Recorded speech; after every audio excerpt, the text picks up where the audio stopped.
जमीन खाली हो गई। और जमीन की तो बात छोड़ो, जो भक्त वृंदावन गए हैं उन्होंने दर्शन किया होगा। वृंदावन में कहीं जल मीठा नहीं है, जहां पर पाओगे वहां जल खाना ही मिलेगा। आज भी भूमि खाना जल दे रही है। इधर महाराज कामदेव ने देखा भगवान पर गोपियां राज कर रही हैं। कामदेव का कोई भी प्रभाव, कोई भी बाण भगवान पर असर नहीं किया। कामदेव ने विचार किया, अगर मेरा बाण भगवान पर असर नहीं करेगा तो मैं हार जाऊंगा। मैं हार गया तो मुझे बालक बन करके आना पड़ेगा। तो महाराज कामदेव ने एक युक्ति लगा दी है। कामदेव ने विचार किया, भगवान पर मेरा कोई असर नहीं है, क्यों ना मैं अपना बाण गोपियों की तरफ छोड़ दूं। और जब मेरा बाण गोपियों की तरफ जाएगा, गोपियों के मन में काम जागृत होगा, गोपियां भगवान का हाथ पकड़ लेंगी और उसी समय मैं फोटो खींच लूंगा। और जब मैं फोटो खींचूंगा अदालत में लगा दूंगा, मुकदमा चलेगा, ना मैं जीतूंगा ना तुम जीतोगे। काम भी कम नहीं है, लेकिन भगवान तो भगवान है। कामदेव ने धनुष पर बाण चढ़ाया गोपियों पर छोड़ने के लिए, क्योंकि भगवान कौन है? अमना, आमानी नहीं, मन मानी मन। भगवान के पास मन है नहीं, भगवान है अमना, गोपियां है समना। जिनके पास मन होता है, काम मन का विषय है, काम मन पर असर करता है। तो काम ने अपना बाण गोपियों के लिए चलाया और उसी समय महेश भैया भगवान ने एक लीला दिखाई। भगवान ने गोपियों का मन लिया, लेकर के अपने मन में समाहित कर लिया। अब जो अमना थे वो हो गए समना, और जो समना थी वो हो गई अमना। गोपियों के पास जब बाण पहुंचा तो बाण काम नहीं किया। मैं कोई बात इधर उधर से नहीं बोलता हूँ, प्रमाण देता हूँ। जिस समय भगवान ने गोपियों का मन ले लिया और जल्दी जल्दी में भगवान वृंदावन से मथुरा चले गए, गोपियों का मन वापस नहीं कर पाए। तो फिर गोपियों ने उद्धव जी से कहा है, उद्धव भैया मन ना भये 10-20, उद्धव भैया मन ना भये 10-20, एक हथो सो गयो श्याम संग को अपराध। उद्धव भैया मन ना भये 10-20। जल्दी जल्दी में भगवान गोपियों का मन वापस करना ही भूल गए। और इधर महाराज क्या हुआ, जिस समय वृंदावन में महाराज हो रहा है उसी समय भोले बाबा ने देखा कि पार्वती मैया तैयार हो रही है। पार्वती बोले, हाँ कहाँ जा रही हो? तो बाबा मैं वृंदावन जा रही हूँ। क्यों? वृंदावन में भगवान का लीला महाराज कर रहे हैं। पार्वती बोले, हाँ जैसे हमें भी ले चलो। तो पार्वती जी ने कहा, बाबा तुम समझती क्यों नहीं हो? वहाँ पर पुरुष प्रवेश वर्जित है, कोई पुरुष नहीं जाता है। भोले बाबा ने कहा, पार्वती ले चलो ना। अरे कभी तो मेरी बात मान लिया करो। पार्वती जी ने कहा, तुम्हें कितना भी समझाऊं लेकिन मानते नहीं हो। बाबा ब्रज में जाओगे तो हंसी हो जाएगी, ब्रज की माताएं क्या कहेंगी, ये पुरुष होकर के महाराज से देखने आ रही हैं। पार्वती बोले, हाँ जैसे मान लो तुम अपनी बनारसी साड़ी हमें पहना दो, साड़ी पहना दो, घूंघट मार दो, फिर तो कोई पहचान ही नहीं पाएगा। पार्वती जी से आज भोले बाबा जिद करने लगे तो मैया पार्वती ने एक बनारसी साड़ी निकाल ली। और मान लो भगवान भोले बाबा को मैया ने साड़ी पहना दी, साड़ी पहनाई है, घूंघट मार दिया। भोले बाबा ने कहा, पार्वती? बोले, हाँ साड़ी तो पहना दी लेकिन पाँव में लाल लाल महावरा लगाई है। मैया दौड़ करके अंदर चली गई, एक कटोरी में कलर घोल करके ले आई, जरा सा पाँव में लगाया, अंगूठा लाल हो पाया। भोले बाबा ने कहा, क्या बवाल करती है, थोड़ा ज्यादा लाओ ना। और मैया ने बाल्टी में कलर घोरा, घोल करके एक पुताई करने वाला ब्रश लिया, लेकर के भोले बाबा के पाँव में महावर लगा दी। आज भोले बाबा नर से नारी बन करके वृंदावन की ओर आ रहे हैं। एक लहरीदार चून और माथे पे डाल के, और भोला बन जाओ भोली घुंघटा निकाल के, भोला बन जाओ भोली घुंघटा निकाल के, भोला बन जाओ भोली घुंघटा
पार्वती ने भोले बाबा का श्रृंगार किया और लेकर के महाराज वृंदावन आ गई मैया। जिसमें वृंदावन में आई देखा तो महाराज चार जगह चेक पोस्ट लगी है, तलाशी हो रही है, कोई कुछ अंदर लेकर के तो नहीं जा रहा है। 3 चेक पोस्ट तो भगवान ने क्रॉस कराए और चौथे पर ललता विशाखा लगी हुई है। ललता ने देखा पार्वती मैया आई है, कहे मैया हाँ ये तुम्हारे साथ में कौन आ रहा है। अब पार्वती मैया ने धीरे से कहा देखो हमने रोका था ना चलो, लेकिन तुम तो मारने वाले नहीं हो, अब बताओ कहाँ बता देने। विशाखा ने कहा मैया बताओ ना, तुम्हारे आसपास तो कोई नई कॉलोनी भी नहीं है, कौन आया है तुम्हारे साथ में, तुम तो कैलाश पर्वत पर रहती हो। बाबा ने कहा कुछ भी बता दो ना। पार्वती जी ने कहा बोले बहन ये हमारी ननद है। बोले बाबा ने कहा देवरानी नहीं बनाया, जेठानी नहीं बनाया, ननद बना दिया। कोई बात नहीं, दर्शन तो मिलेगा ना।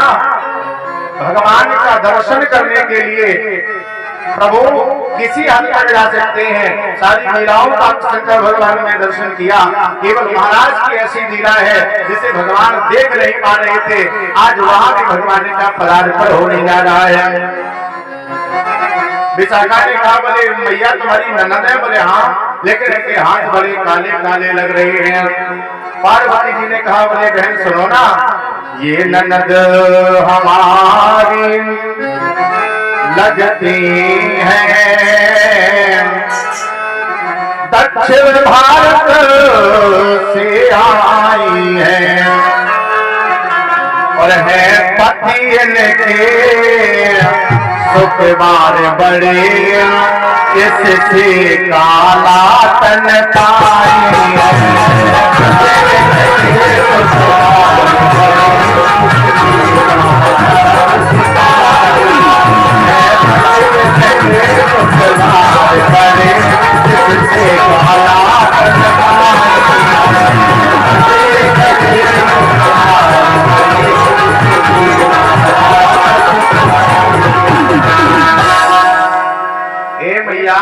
इनके जो पति है वो सुखवान है, बड़े घर का काम यही करती है, इसलिए ये काली हो गई है।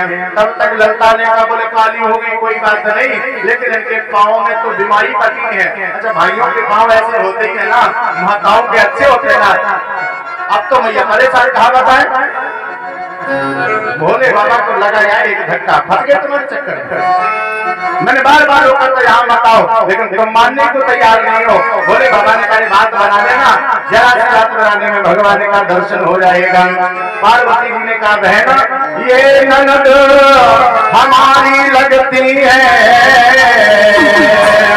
और दक्षिण भारत से आई है और है पशुओं का व्यापार बड़ा, इस कारण फटी बीमारी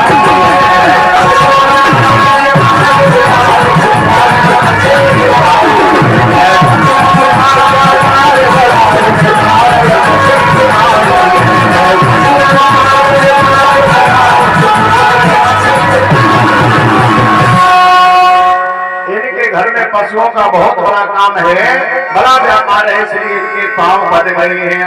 ललता विशाखा ने कहा जाने तो काहे के चक्कर में पड़ी हो, लेकर के भोले बाबा को अंदर प्रवेश कर गए।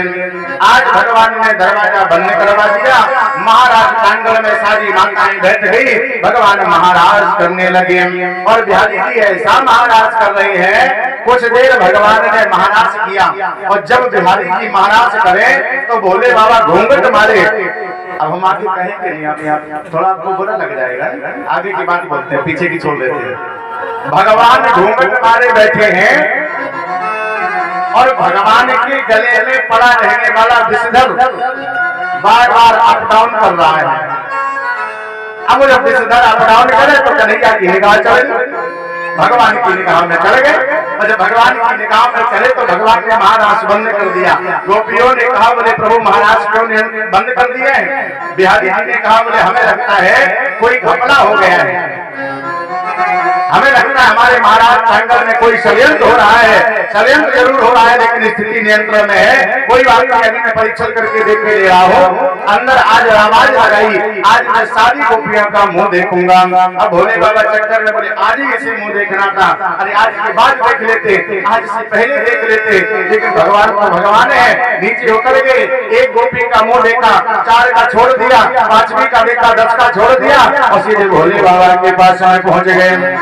भोले बाबा घूंघट पकड़े नीचे को खींचते जा रहे हैं और भगवान ऊपर उठाते जा रहे हैं। भोले बाबा आवाज लगा रहे पार्वती अरे रहने दो ना, बड़ा आनंद आ रहा है, कुछ देर और रुक जाओ ना। तब तक भगवान ने लिया पल्लू, लेकर के आज पल्लू उचाक दिया। सर से खसक गई जब सारी तो मुस्काए बन बारे वृंदावन आ गए, वृंदावन आ गए।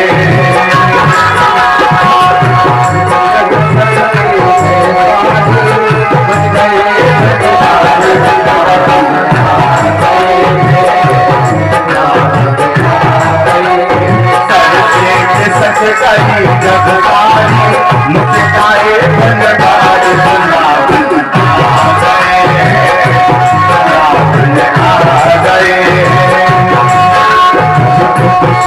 गए।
भगवान को भोले बाबा ने हाथ जोड़ लिए, प्रभु मुझे आना नहीं था, लेकिन क्या बताऊं, तुम्हारे दर्शन किए बिना मुझसे रहा नहीं जाता है।